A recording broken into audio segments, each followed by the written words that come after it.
नमस्कार दोस्तों, लोग न्यूज़ में आप सभी का स्वागत है।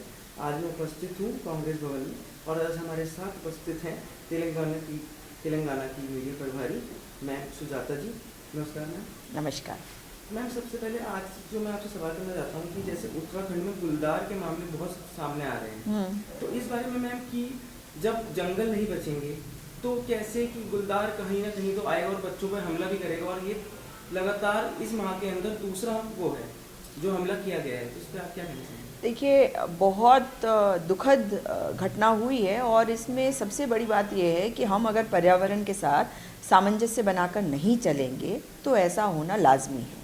और मैं ये इसलिए कह रही हूँ क्योंकि अगर आप रिस्पना नदी में देखेंगे तो जितनी इंक्रोचमेंट हुई है उस अतिक्रमण के खिलाफ क्या कार्रवाई करी है अब तक इस सरकार ने, ये पता लगाया जाए और सरकार बताए कि उन्होंने क्या किया है। क्योंकि जो एनिमल कॉरिडोर होता है वो नदियों के माध्यम से ही बनता है।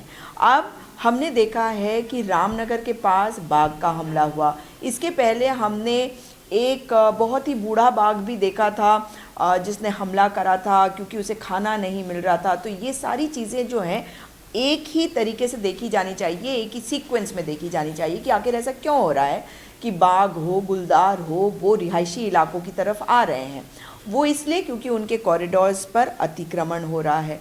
उनका जो घर है, उनके जो रास्ते हैं जहाँ पे वो अपना खाना ढूंढते हैं, वहाँ पर अगर मनुष्य नज़र आएंगे तो बिल्कुल श्योरिटी के साथ मैं कह सकती हूँ कि दिन के टाइम पे भले ही नज़र ना आए लेकिन रात को तो खाना ढूंढने के लिए निकलेंगे ना, क्योंकि जो नॉर्मल तरीके से उनका खाना है वहाँ पर, अगर आप बकरी है, वहाँ हिरन है, वो उनका खाना है। लेकिन अगर वो उन्हें मिल नहीं रहा है तो ऑटोमेटिकली भाई वो जो उनको मिलेगा उसके ऊपर हमला करेंगे। अब इस बच्चे के ऊपर हमला हुआ है और इसके पहले भी एक हमला हो चुका है, तो ये 3 गुलदार पता है इन्हें कि है, तो दूसरी घटना कैसे हो गई? इसका मतलब है कहीं ना कहीं फॉरेस्ट डिपार्टमेंट अपना काम नहीं कर रहा है। जब एक घटना हुई वो भी एक रिहायशी इलाके के इतने करीब, तो भाई आपको तो इमीडिएटली एक्शन पे आना चाहिए था, लेकिन ऐसा हुआ नहीं। पर मेरी पूरी संवेदनाएं उस बच्चे के साथ है, उसके परिवार के साथ है जिसको इस पूरे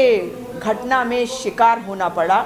और वो मुझे नहीं लगता कि केवल आप उस गुलदार को ही ब्लेम कर सकते हैं, इसमें फॉरेस्ट डिपार्टमेंट की पूरी जिम्मेदारी है। और उस बच्चे का इलाज जो है अच्छे से अच्छी जगह पे की जानी चाहिए और हमारी सरकार को देखना चाहिए कि कहीं पे भी कोई कोताही ना बरती जाए। जो बच्चा उस वक्त बात कर रहा था, उसके बाद भी अगले दिन उसकी तस्वीरें जो अखबारों में आई हैं जहां वो दिखा कि वो बैठा हुआ है, अब सुनने में आ रहा है कि शायद अभी वो बोल नहीं रहा है, शायद इलाज के कारण, लेकिन प्लास्टिक सर्जरी की बात आ रही है। ये सारी चीज़ों को देखकर मुझे लगता है कि मेरा ध्यान तो उस बच्चे की तरफ है। और मैन एनिमल कॉन्फ्लिक्ट, इससे बचने के लिए हमें भी पर्यावरण के साथ सामंजस्य बनाना बेहद ज़रूरी है।